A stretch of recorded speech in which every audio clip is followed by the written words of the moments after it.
সমাজে এমন বেশ কিছু মুসলমান পাওয়া যায় যারা গণতন্ত্রকে ইসলামাইজেশন করার ফতোয়াবাজিতে লিপ্ত হয়েছে।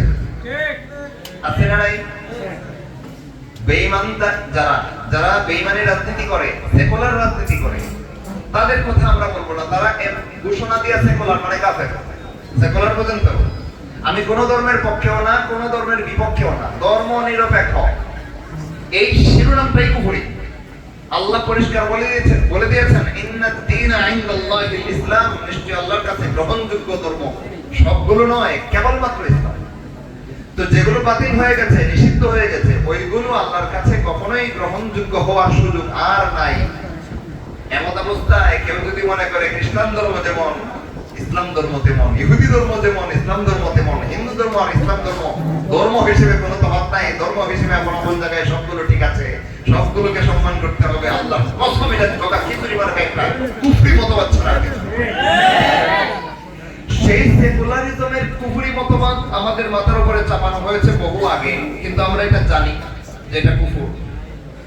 অনেকেই জানি, সচেতন মুসলমান বলতে আমরা জানি সেকুলারিজম চাক্ষুষ একটা কুফরি মতবাদ, কেউ জেনে বুঝে এটা সমর্থন করলে ইমানদার থাকতে পারে না।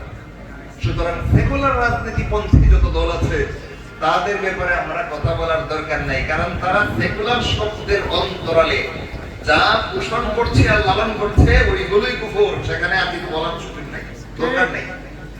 আমাদের কথা হচ্ছে ইসলামপন্থী কোন রাজনৈতিক দল যদি এসে আব্রাহাম লিঙ্কনের মতো বিশ্ব কুফরি শক্তির পরিচালক একটা লোক, সে সারা পৃথিবীর বর্তমান দাবিদার বিশ্ব মোড়ল আমেরিকার এককালীন প্রেসিডেন্ট ছিল, এই দাজ্জাল তৈরি করেছে ডেমোক্রেসি নামক এক নতুন জীবন বিধান, ওইটার পক্ষে কোন ইসলামপন্থী রাজনৈতিক দল যদি এসে অবস্থান নিতে চায়, আল্লাহর কসম করে বলতে পারে জাহালত তার মাথায় জেগে বসেছে।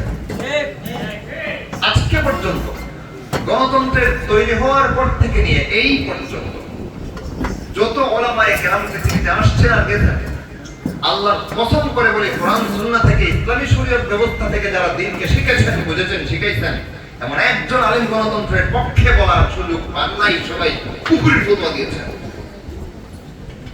মুতাকাদ্দিমিন বলেন, মুতাআখিরিন বলেন, গণতন্ত্রের উত্থানের পর থেকে আজকে পর্যন্ত সূচনার কালের আর শেষ লগ্নে যত আলেম বলেন, যত ফাতাওয়ার কিতাব বলেন, ফুলের সামনে আলেম গণতন্ত্রের মতো চাক্ষুষ একটা কুফরি মতবাদকে কোন আলেম কখনো সমর্থন করেন নাই। সত্যিকার অর্থে কোরআন সুন্নাহ ভিত্তিক আলেম যদি কেউ শিখে থাকে, সমর্থন করার কথা।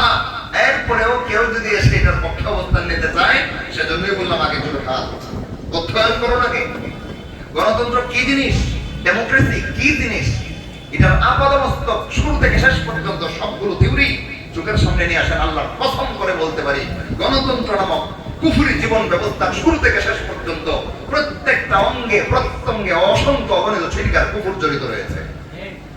একটা শিরোনামের অন্তরালে হাজারটা কুফরের নাম গণতন্ত্র। সুতরাং সাবধান, ইমানদার যদি হয়ে থাকে এর পক্ষে অবস্থান নেওয়ার আগে 70,000 বার চিন্তা করা উচিত। ঠিক কিনা ভাই?